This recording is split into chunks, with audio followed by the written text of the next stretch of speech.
Good evening, everyone, and welcome to Genealogy, using the census to research your ancestors. I appreciate everyone showing up today. It's a small group, it looks like, but that's okay. I'm sure hopefully it'll still be useful. I am currently going to pop in a link to the handout in the chat. And just before we get going, we have this statement. Hold on. We acknowledge that the Boston Public Library's Central Library stands on land that was once a water-based ecosystem, providing sustenance for the indigenous Massachusetts people, and is a place which has long served as a site of meeting and exchange among nations. We are committed to land acknowledgements for all locations at which we operate. We reaffirm this commitment to set the context for our planning, deliberations, and public engagement will take place from the spirit of welcome and respect found in our motto, free to all. So before we get going here, just a couple of things. This class is being recorded. I will be sending a link to everyone who has registered once it is ready. I will also be sending to everyone, once this program is over, a copy of a PDF version of my presentation. So you don't have to worry about writing everything down. You'll all be getting copies of that, and that will include any of the links that we go to. I'll also be sending a link to the handout in case you can't get it here. And if anyone has any questions, feel free to use the chat box or the Q&A box. They are both open and operational. Okay, by way of introduction, I'm Jessie Wheeler. I'm the genealogy specialist here at the Boston Public Library. I work in the Research Services Department, which is located at the Central Library in Copley Square. This is just a nice picture of the fountain. I used to be able to see it from my office, but then I moved a few years ago, so I can't see it from my office anymore, sadly. Okay, so I'm just going to go over here what we're covering today. We're going to be going over the different types of census schedules there are. I'm going to look at some important dates in the history of the US Census. Going to go over where to find the US Census online, some good things to know about US Census records. Then we're going to do a little case study about how to use the census in family history research. Then we're going to talk about some sources of further information should you be interested. First off, a census schedule. What is a census schedule? It's basically, those are going to be the records that we look at. It's a list of information. It's called schedule.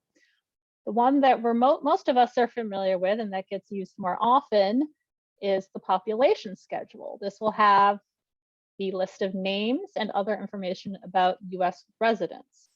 So again, this is what we're mostly going to be talking about, and this is what you'll probably be using the most in your research. There's also an agricultural census, which was used primarily just in the 19th century, and it was used to measure crops grown in the United States. That was when much of the United States was still very much an agricultural society. Also in 1880 only, there was a schedule called the defective, dependent, and delinquent classes. These are the terms that were used at the time. This was used to count the number of people in the US who might need some social assistance and might need aid, such as people with disabilities or people who are in poverty. There are also industry and manufacturing schedules. These were used to measure the goods being created in the US. This was used again only in the 19th century. This can be a good one to use if you can get your hands on it, if you have an ancestor who who worked in this industry. And also, these are things that can be useful to find death records, the mortality schedules. Again, only done in the 19th century. It was a list of the people who had died in the year preceding the census. So it's not going to have everyone who died between the current census and the last one. So for instance, if it was 1850, it'll just have the people listed who died in 1849. In the 1860, people died in 1859, and so on and so forth. So if you had an ancestor that died in one of those years, you might be able to find some information on them. Another big one that can be useful depending on your area of research, are the slave schedules. Those were done only in 1850 and 1860. There's not going to be, unfortunately, much information beyond numbers. Names are very rarely ever listed. The most that you will generally get will be possibly gender and age. Then there's the social statistics schedule. This is something that does not include people's names. This is going to be listing businesses in a place, so newspapers, libraries, schools, and so on and so forth. So this can be something that can be useful for researching a place. The veteran schedule is particularly useful. This was done in 1890 only. The intent was to count surviving Union soldiers, sailors, Marines, and their widows. So this is intended to find Civil War veterans from the North, essentially people who fought for the Union. And this is especially useful because this was the schedule that was saved from the fire. We're going to talk a little bit more about that later. And there were a few other non-population schedules. In 1885, this was very limited. This is mostly counting other things. So this was only done in Colorado, what was then the Dakota Territory, Florida, Nebraska, and what was then the New Mexico Territory. So that's 1885 only.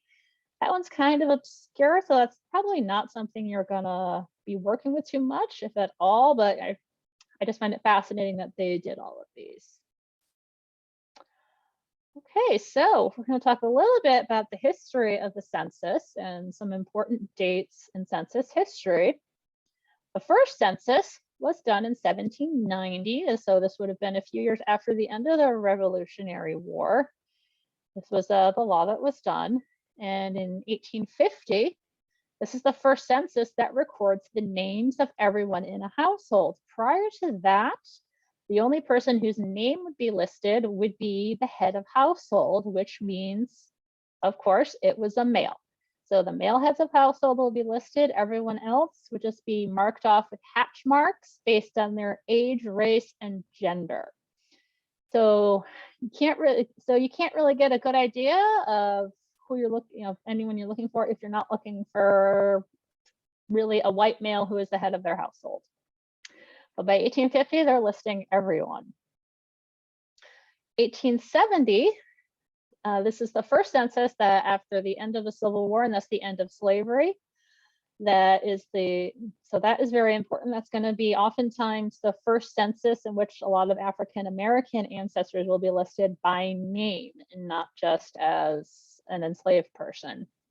Is also the first census to record Native Americans as a separate race. Prior to that, they were not considered a separate race as far as the census goes. However, this only includes people who did not live on a reservation. Native Americans who did not live on reservations were not counted. And there was, after this time, there was a separate census that was taken for Native Americans on reservations that was done pretty much every year from 1885 to 1940. These are called I forget the name of it. These are basically what they called informally the Indian rolls. So if you're researching Native American ancestors that were alive during this time period from 1885 to 1940 and they lived on a reservation, you should be able to find some information about them using those. In 1880, this is the first census that lists how people in a household are related to the head of the household. Prior to this time, you would have the name of the head of the household and then just everyone listed below it. You would really have no idea how they were related to the head of household. It's pretty easy to make educated guesses. You could generally assume if there was a woman around their same age, if that was it, and had the same last name, if that was his wife, you could assume that children listed are his children, their children. You could really just make educated guesses prior to this time. But from 1884, they list how everyone's related to the head of household. In 1900, this is the first census that will record Native Americans who did not live on reservations. I'm sorry, I have a typo there. So that's more towards more people being counted, so that can be a pretty useful year. And the last important date is 1950. This is the last census to be publicly released. This was just released a few months ago in April of 2022. There will not be another census released until 2032. This will be the 1960 census. So just some more basic information that is good to know about the census. The information is going to be different depending on the year. The questions change. Generally speaking, the more recent it is, the more information there will be. Early censuses basically just had the name and the town where they lived, and there really wasn't much else. And then going on forward, you would have things like their immigration year might be in there. In some years, it will list how many children a woman had and how many of them were still living. It will have how many years this person was married to their current spouse. If it was their only spouse, it would list things like their occupation, maybe where they worked. So again, generally speaking, the more recent it is, the more information it will be. However, the questions do change. There might be some information that was in older years that is not recorded anymore. And this is something we're going to talk a little bit about here. There was a fire in 1921 that as a result of which destroyed most of the 1890 census. Now, I'm gonna link to an article in your handout if you're interested in reading more about it. There was a fire in 1921 at the Census Bureau. Things were not stored very well back then. There we go. So this is just an article about it if you're interested. So things weren't stored very well back then. So the fire directly only destroyed a limited amount of records. Most of the records that were destroyed because of water damage. They did not use proper preservation techniques at the time. They either didn't have them or they didn't know what they were. Nowadays, if something like this were to happen, things that were in a fire that were wet are going to be immediately frozen until they can be properly refurbished and restored by experts in document restoration. But at the time, they didn't have that. So most of those records were destroyed, which includes all Massachusetts records. So unfortunately, they're not going to find anything from Massachusetts for 1890. However, as I said before, most of the veteran schedules survived the fire. That was pulled out separately and stored in a separate location away from where the main fire was. So we do have that information, which is useful. There's also been some replacements compiled over the years. Ancestry.com, which we're going to talk about in a little bit, has compiled some replacements. These include a lot of things like city directories and various other types of documents that can help to sort of patch the hole there. It's not going to replace completely what was lost, unfortunately, but it is something. So the last good thing to know, that's a sort of a basic thing, individual records, which are the records that we're going to be looking at, those become public only after 72 years. Now, the popular myth is that the reason this year was chosen, the year it was chosen, was because that was the average life expectancy at that time. This is not true. The sad and annoying truth is no one really knows why that year was chosen. It might have just been somewhat random. So it is a really odd stretch of time, but it is indeed 72 years in between releases. So if you're searching the census records, and this is often can be true for different types of records, not just the census, searching by name and location, at least a state, a city, if you know it, is generally the easiest way to find someone you're looking for in the census. So it's good if you have an idea of where a person lived and not just their name, unless they had an incredibly unusual name and you figure there's not going to be many people that use it. If your relative is someone named John Smith, you're going to want to know where they lived. Another thing to keep in mind, there are mistakes. There are lots of mistakes in census records. While they are a very useful resource, particularly if you're just starting out in doing your family history research, these are records created by humans and humans make mistakes. These could be either the census taker wrote down the wrong information because there might have been a language barrier. This could be because the person who is responding to the census taker didn't know all the correct information about everyone in their household, so they made a mistake. It could be the person reporting to the census taker lied for whatever reason. It could be that the census taker had terrible handwriting and it was not transcribed correctly. This will happen a lot. And it could also be that despite handwriting or whatever, it was just transcribed wrong when it got to a database, such as Ancestry.com or Heritage Quest, which we're going to talk about a little bit later. So that's something you need to keep in mind, not just for the census, but for pretty much any type of record you will use that is based on handwritten records. People make mistakes. Along those lines, when you are doing these kinds of search, you want to try every possible spelling variation of a person's name. The name that is in the census is the name that the person gave to the census taker. It may not have been their legal name or the name that they even went by. For instance, I have a great aunt who I only ever knew as Claire. When I found her in the census, I discovered she was listed as Mary because her first name was Mary. No one ever called her Mary. I only ever knew her as Claire, but she's in the census as Mary. So that's something that else you need to keep in mind. If someone went by a middle name, they might be in there by their middle name, or they might be in there by their first name. Or if they went by a nickname, you could try the nickname and the long version of their name. And again, as we were talking earlier about mistakes, if it's a name that's easily spelled wrong, you just try different variations of that.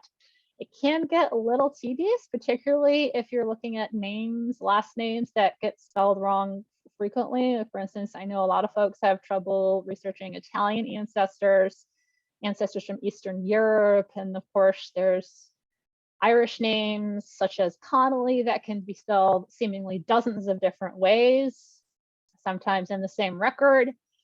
So that is something that you need to keep in mind when you're searching. Other important things to keep in mind when you're searching, sometimes households or even entire blocks just were not recorded. This could be particularly true, sadly, in cases where there was a largely immigrant neighborhood where English was not the primary spoken language. Census takers might just skip it because they didn't understand what they're saying. There was a language barrier. So this is a good thing to know, because if you don't see your ancestor in the census, it doesn't mean they didn't live there at that year. It just means they maybe weren't recorded. It is kind of rare, but it does happen. It is something I've encountered. I was working on a question for someone once who had an ancestor who lived in the North End in the early 19th century. I found that they were there in other records, but they were not in the census, and I discovered their entire building was not in the census. So that is something to keep in mind. Getting back to searching, you don't want to, and this again works for general searching if you're using a database for anything, don't put too much information in the search boxes. This can backfire really badly and either bring you very few or no results. So you want to start off with as little information as possible, really, as I said earlier. Try just the name and location and then see where that leads you. You could know that certain things are correct, but again, because we've been talking, there's mistakes. Things might be spelled differently or wrongly. It can backfire on you because it will only look for everything you put in. It might not be there. If you're still having trouble with who you're looking for, try looking for someone that you think they might have been living with, like a spouse, a parent, a child, or a sibling. For instance, my favorite example of this type of searching is when the 1940 census was released 10 years ago. I decided to try to find Leonard Nimoy because I knew he was from Boston.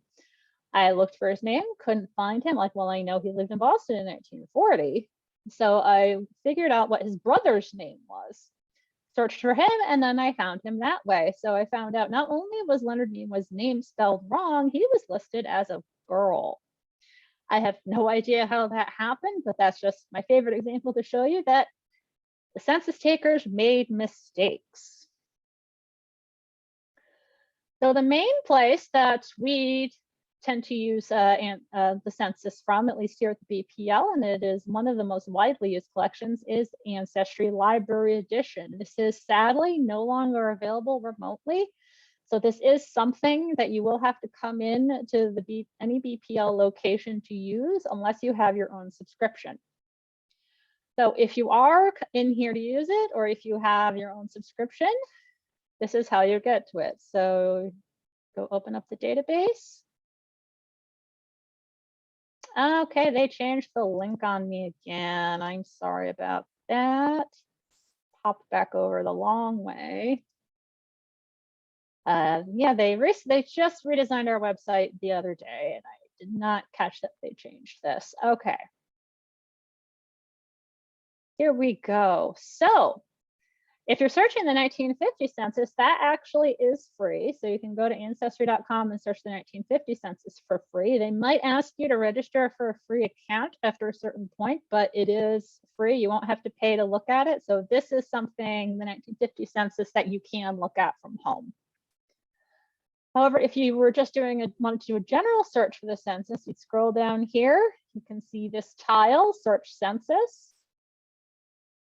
You can click on there. And if you want to, you can search just every census. So you can try to find your ancestors in multiple years, or you can scroll down to the bottom here to search a particular one. So we're going to just pop in here. So what we're going to do, we're going to try to find my dad in here. This is the first census that he was in 1950.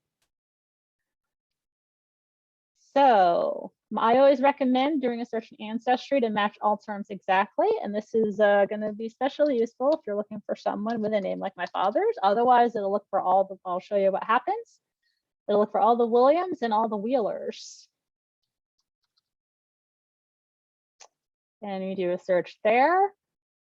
There's over 5,000 people. So it's looking for all the Williams, all the Wheelers.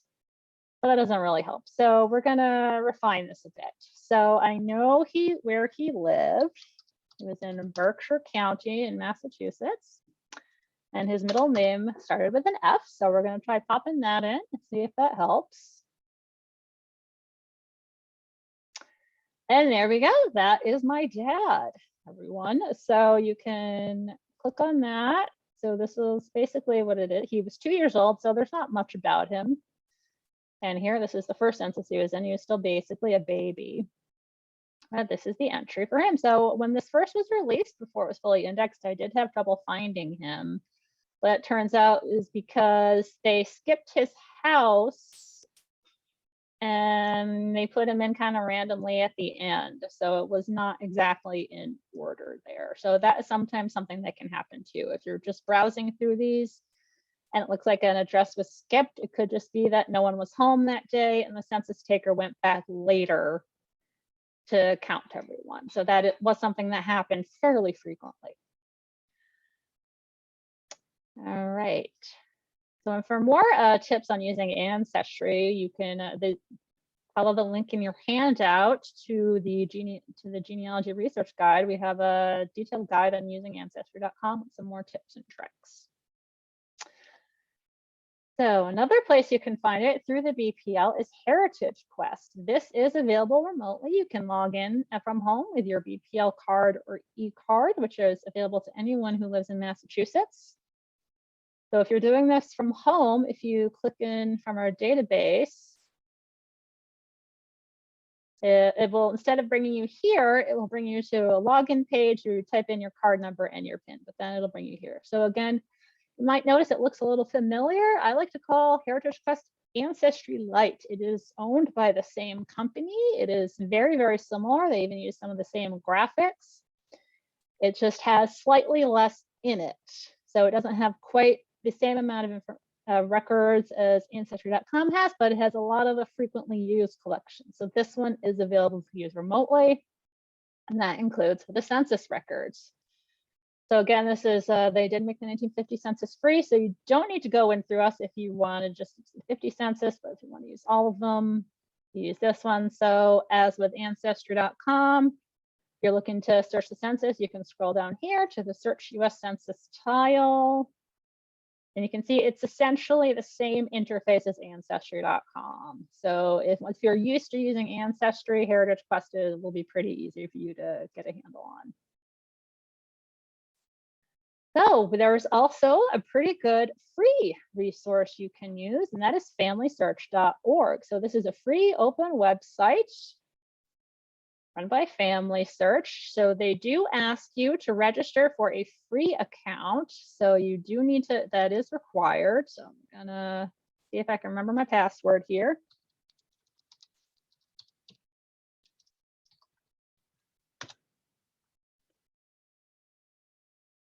And there we go. Okay, so once you've registered for an account and you've signed in, you're gonna go, if you just wanna search the census, you're gonna go up here, click search, click on records.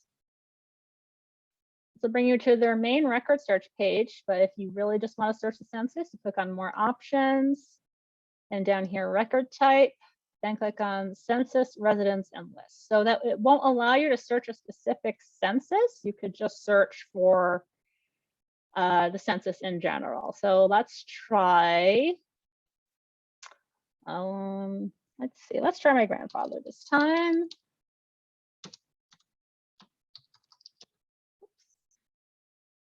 Okay. Okay, so it's my grandfather. So I know he lived in Rhode Island. And let's say we want to search the years 1920 to 1940 only. And then we scroll down here, click on search. There we go. So there we go. So I can tell you, so let's see, yeah, this is my grandfather here. I can tell you that. So this is the 1940 census. So this is my grandfather here, and those are his parents, and those are his siblings. So you can click on the name. First, it'll open it this little preview window on the side. If you want to look at the record more closely, click on View Record. So it'll bring you to a new page. So then this will be a transcription of all the information, and then you can also look at the image here. And one thing I will say, FamilySearch.org has, in many cases, much better images of the actual census pages. We're going to look a little closer at an Ancestry.com page in a little bit, but I will say I don't know why this is, but they have much clearer images on Family Search. So if this is something that you want a really good image, I would highly recommend doing that on Family Search if you're looking to save the image. They are much better. I don't know if they had better cameras or what, but that it's just that it seems to be the case. Okay, here we go. Okay, so now we're gonna go ahead and look at a test case here, a little bit more in depth. So for our example, we are going to look at John Honey Fitzgerald. We're gonna look for him in the 1910 census. For those of you who are pretty well versed in Boston history, you will know that he was the mayor of Boston. He was also a congressional representative, and most importantly to some, he was the maternal grandfather of President John F. Kennedy and Attorney General Robert Kennedy and a whole bunch of other folks. So this is a nice little picture of him. So we're going to look for him. So as I said before, you're going to want to know the person's name and where they live. So we know his full name. Again, keep in mind any variations on the name. We know he lived in Boston, so this is good to know because there was a lot of John Francis Fitzgeralds running around the United States back then. It was not as common as John Smith, but it was still a fairly common name. So it's good that we know where he lived. So this is going to be the result we get. The image is not the best, so we're going to take a closer look here. There we go. So we've circled here. You can feel free to look at this later. It'll link to it in your handout. You can see a picture of the census entry for him. So we're also going to also have a transcription here. Again, this will all be available to you. There's a link in your handout. So this is just a transcription of what is handwritten, but the handwritten records will have a little bit more in them than the transcription. So if you get really good at reading it, you can get more information in here. There's all sorts of information here that is not in the transcription. And you can see here, his occupation is listed as mayor and his place of work, city of Boston. So this is our guy. We know we have the right person. Okay, so now what does this record that we've just looked at tell us about John Fitzgerald in 1910? It tells us where he lived. It tells us how old he was and where he was born. It tells us that both of his parents were born in Ireland, so we know that his parents were immigrants. It tells us that he spoke English as his primary language. So that's another interesting thing that can kind of help you figure out where your ancestors were from, because in some years it will have what the primary language that they spoke was. I had an ancestor who was listed as being from Austria, but he spoke Italian, and that's how I figured out that he was from a part of northern Italy. Well, an area that is now northern Italy, but when he was born, it was Austria. So that can be pretty handy if you're talking about someone who's from a border area like that. And this tells us what his job was and where he worked. So what else does this tell us about him? It says that he was married to his present wife for 20 years. It tells us how old his wife was, where she was born. It tells us that at this time, he had 3 daughters and 2 sons who were aged 5 to 19 years old, and all of them were born in Massachusetts. It tells us that he had 2 live-in servants from Ireland. So this also tells us that he was financially fairly well off if he could afford to have 2 servants living at his house. So what conclusions can we draw from this information that we've gotten? We can estimate the following things. We can estimate that he was born in around 1863, that he got married around 1890. His wife was born around 1876. His children were born from approximately 1891 to 1905. And again, as I was saying, that he was wealthy enough to have 2 live-in servants. So these are all things that we can surmise from what we've read here, just from the data in the sheet. So now, what can we do with this information? This is why the census records are an excellent jumping off point for those who are just starting out on their family history research. What we can find now, knowing names and approximate dates, we can try to find birth records for him, his wife, his children, marriage record for him and his wife, and possibly a wedding announcement for him and his wife. And so this is a picture of John and his wife right here. This is a bit after 1910. So let's say I just thought I'd show you what would be shown in other censuses during his lifetime. So this is just so this is from 1870 to 1910. This is the basic information that we can get from this, running from his age. So in the first census he appears in, he's 7 years old. Again, as I said, they don't list relations to the head of household, so we just have to guess, make an educated guess that the people he was listed with were his parents and his siblings. So he had probably 7 siblings. At age 17, he still had 7 siblings. He was at school at age 37. As you can see, there's a gap here because the 1890 record was destroyed. 1900, he was living with 5 children, 4 brothers and 2 cousins. So he was supporting quite a lot of people, and he worked in real estate insurance. So again, there we can surmise that he was doing well enough to support all these people. In 1910, which as we just looked at, he had a wife, 6 children and 2 servants, and that is where he lived, on Wells Avenue in Dorchester. So let's look at the remaining years of his life from 1920 to 1940. 1920, he lives with his wife and 5 children at the same place. He was now listed as working as a publisher. He was no longer the mayor of Boston. In 1930, he was living with his wife, 1 son, and 2 of his grandchildren at the same house on Wells Avenue, and he's listed as a bank manager. 1940, he's no longer living on Wells Avenue. He lives with his wife at Hotel Bellevue, which was a very nice hotel back then that a lot of rich people lived in. And he worked for the Boston Port Authority. I can tell you, just based on what else I've researched about him, that was most likely not an actual job. It was probably more an honorary title. But at this point, he no longer lives with any children, and it's just him and his wife. I can tell you he did pass away before the 1950 census, so he will not be listed in there anymore. These are all the ones he'll be in. So using all these, you can get a pretty good record of the basic facts of a person's life. If you look at all the census records they appear in during their lifetime, you can track their living situations, where they lived, who they lived with, what their jobs were, and all sorts of other things about their lives. So if you're interested in learning more about the Census Bureau itself has an excellent history section. If you're interested in learning even more about the history than I've talked about today, they have quite a good section of their website here, including a lot of citations, some illustrations, some pretty cool stuff.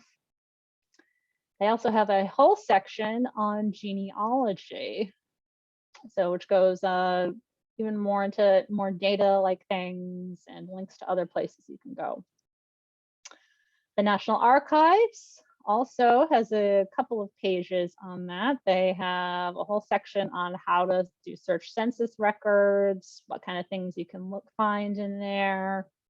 They also have an interface to search them there. The census is one of the few record sets for genealogy that is freely available in a lot of places online. You don't have to go to Ancestry to look at them. They're in free places everywhere, just that Ancestry has one of the better search boxes to find things in there. So that's why it is one of the main place people go, but it is available free all over the place, including at the National Archives.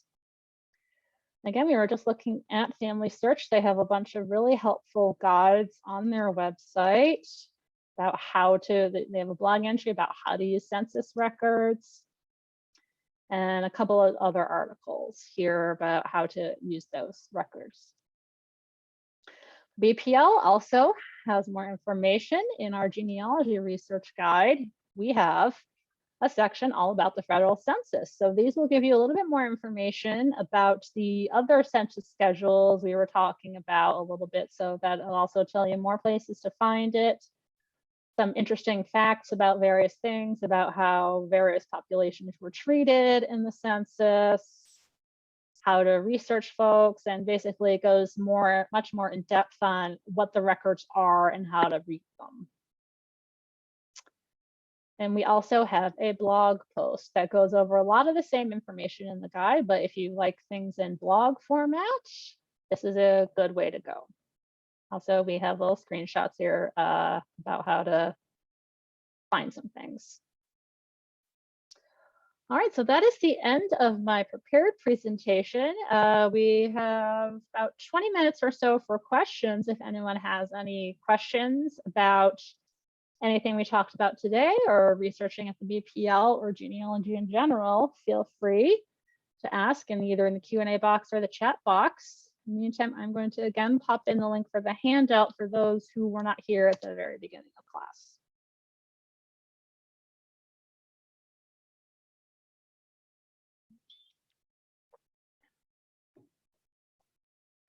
class. Okay, let's see. So Diana's asking, is there any way to correct mistakes in the federal census? So there is on Ancestry. So let me see if I can get back over here. Okay. So on Ancestry, there is, see if I can get there quickly. So this is actually something you'll see quite a bit in Ancestry, and I clicked on the wrong one. There we go. Okay, so let's just jump in here. Then let's go back to my dad's record because I know how to get there. Okay.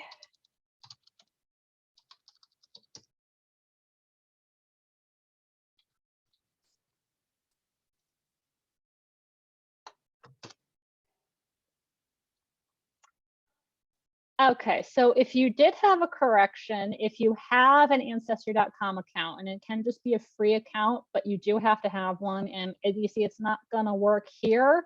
It does have to be an individual account. There is a section on their website to submit a correction on there. So like I said, you're not gonna see it here. I guess they don't have that available. You could also, I think there's a way to email them. Okay, let me go. I'm going to go on to my subscription to see if we can get that to come up.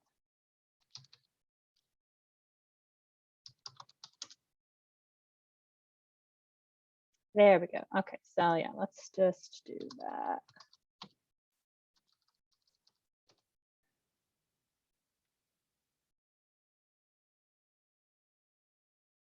Okay, so let's just, let me see if I can. Oh, there we go. Okay, so you can click on add, or over here on the left, you click add or update information or report a problem. So again, that's, I believe, yeah, that is just an individual subscription. So if you have an individual account here, you can submit a correction. It might take a little while for it to get in there. And so this is actually what you'll see. If you see something that looks like this, where there's something in brackets below the entry, that was a correction that someone sent in. So there is a way to do that in Ancestry only. I'm not aware if there's a way to do it anywhere else, but there really isn't a way to correct the official record held by the Census Bureau. They have what they have. They're not going to go in and change the paper record to do that. So on Ancestry, yes, you can. That's about what you can do. Okay, so Catherine's asking, I have not found ancestors in Syracuse, New York for 1950. Is that location still being indexed in Ancestry? So I'm not sure. Let me see here. Let's go back. I believe that they were done. I'm fairly certain they had finished. Let me see, what do they say? So this is another good teaching moment. So if you look at record sets on Ancestry, if you need more information about it, always you can scroll down, it'll have information about the record set. But let's see if this tells us. All right, let's see. It's looking like, yeah, I think they're done. Yeah, they're done. So again, as I was saying, if you're having trouble finding someone in a particular place, it could be that their name was spelled wrong, their first name or their last name or both. So it's just something I would suggest, just try alternate name spellings first, particularly if they had a last name that gets spelled wrong a lot. Otherwise, again, it might just be, as I said, maybe they weren't counted. But if you're having trouble finding someone for a specific city or town, what I always recommend you do is contact the library there, because they will probably they can either have or can direct you to other records that will have your ancestors listed. Like, for instance, they might have city directories or phone books or something where you can find someone there. That's for the census. I believe they've completed indexing it a little while ago. So it might just be that there's what's probably happened is there was a mistake in the record, and that's might be why you're having trouble finding it.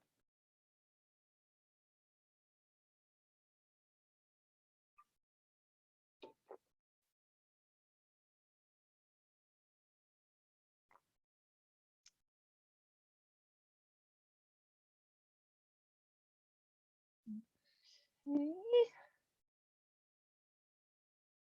So we still have some time here if anyone has any more questions.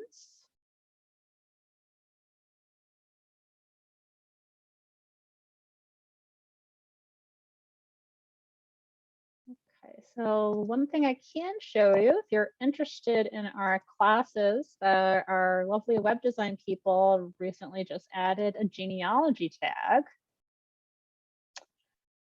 to our events calendar. So it's much easier to find things. So if you go to our events calendar and just type in genealogy, you get everything with the genealogy tag. So that will include all the classes that we're doing here at Central. It will include the family history series, and will also include events at other branches that might have something to do with genealogy. So we're very, very happy that they did that. Makes it easier for folks to find our stuff.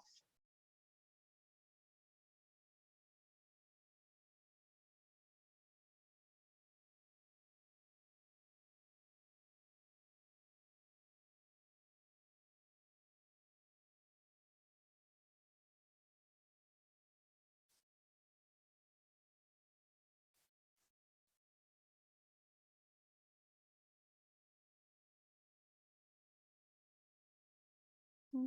So I guess I can also show you a little bit more of our genealogy research guide. There's a link to this in your handout.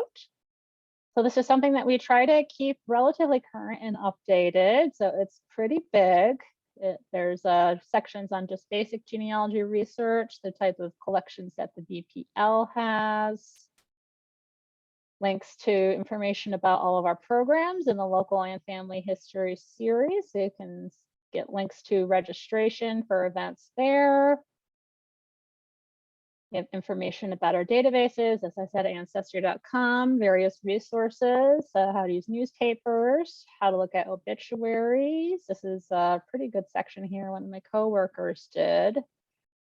And also other tabs on various topics. As I said, we have one on the census. We have things on vital records, which is we're going to have a class on that later this year. Immigration, school records, genetic testing, female ancestors, all sorts of stuff. We also have links to, if you're interested, we have links to genealogy blogs, links to information about genealogy podcasts. There's actually quite a few of these. And in here, there'll be links to the BPL blog posts. So the most recent one we had was out in June. I believe, no, we had one more recently. I forgot to add it there. You can see a listing of our genealogy blog posts. Basically, lots of other cool stuff related to genealogy and researching at the BPL.